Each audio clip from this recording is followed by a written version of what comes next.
A decade of farewell parades. Historic Germany deployments ended. The troops back home. Back to places like Tidworth, Larkhill, Bulford, all on Salisbury Plain and well established. But now totally transformed.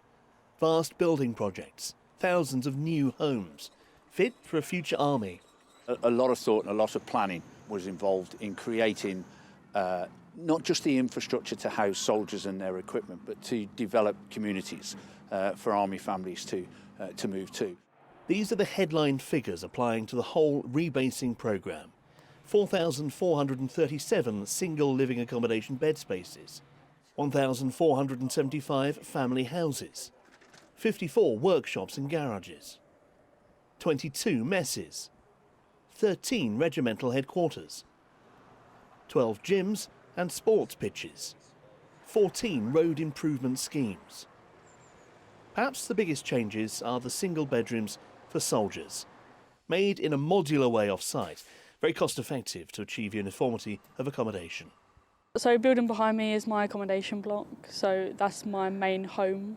Yeah, I quite like it, to be honest, because I think the rooms are in good condition. You get your own ensuite, which is good because then you're not sharing showers or anything with anyone. So I quite enjoy Tidworth Garrison because there's different regiments like everywhere. So even the block next to you could be a different regiment, which means although you might not necessarily always like converse with them and talk to them, it's just that inclusion of the whole army's being brought together. These three regimental headquarters in Larkhill illustrate that best. It's where 26th Regiment Royal Artillery find themselves after leaving Germany. Part of the Larkhill Super Garrison, part of the Army's impressive artillery hub.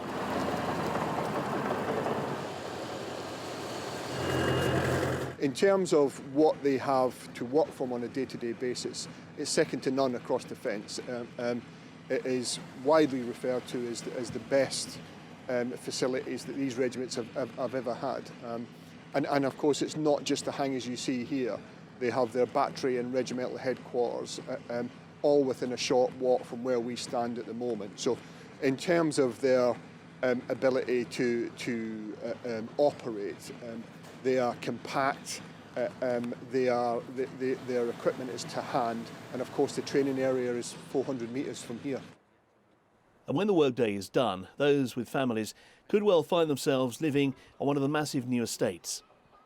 Walking around these new military estates, I suppose the highest plaudit you can give them is that they are like any other normal housing estate. You wouldn't know this was military family accommodation, and that's what the developers have gone for here. Lots of differences in designs, types of houses, even bungalows now. Of which there are 4 here, and really useful if anyone in a family group needs ground floor only accommodation. They're lovely houses and really softened the blow for us coming back from these nice big quarters in Germany. But we've come back to some really lovely new build houses. The insulation's great on them, the gardens are a good size, there's plenty of storage, and we've got a really nice community as well, which is it's somewhat like the community that we had in Germany, this estate especially. All the neighbours really come together. If you need a cup of sugar, you can pop next door, which is nice. Right across the garrisons are new innovations, from massive gyms to 4G sports pitches, sergeants' messes to super diners, not to mention schools and medical facilities. And while there's lots that's new, the heritage of the sites has been retained. You've got the grandeur of the mess out the front, and then towards the rear where you've got the new buildings. Although they're in keeping with the mess structure as a whole, they do look new and they are quite lush. What the soldier can expect is met now. It feels like very much the opportunities are there, both in terms of where they can live, what they can do, and then what they're able to do in their free time as well, buying the fact that they're living in such a great location. And that's a key point. Yes, this all came about because of Germany drawdown and army reorganisation. But there was also the realisation that to retain personnel, the offer they received had to be better. They may think that there is a better opportunity outside. No, one of the driving factor for the ABP is basically keeping them in the army for longer term. £1.8 billion has been invested in army rebasing. You can certainly see how and where it's been spent in these garrisons across Salisbury Plain. The bricks and mortar are there. The next challenge is to continue to develop strong work and social communities. What makes a community? Is it living together, working together, socialising together? You'd probably say yes to all of those. But the term community stretches further. For example, it's quite possible to have communities right next to each other that barely interact. The military base behind the wire, the local village outside. That's a simplistic example, I grant you, but the integration of the civil and military communities in areas experiencing army rebasing has been right at the heart of decision-making. Take the new early years daycare centre in Tidworth. Not closed away inside a base, but accessible and designed to be open to the whole community. The Army and the DIO have absolutely been focused on working with the local community, the local councillors and Wiltshire County Council to make sure that everything from roadworks to housing to some other facilities, so that the all-round package is there, not just plonking stuff inside the wire for the soldiers.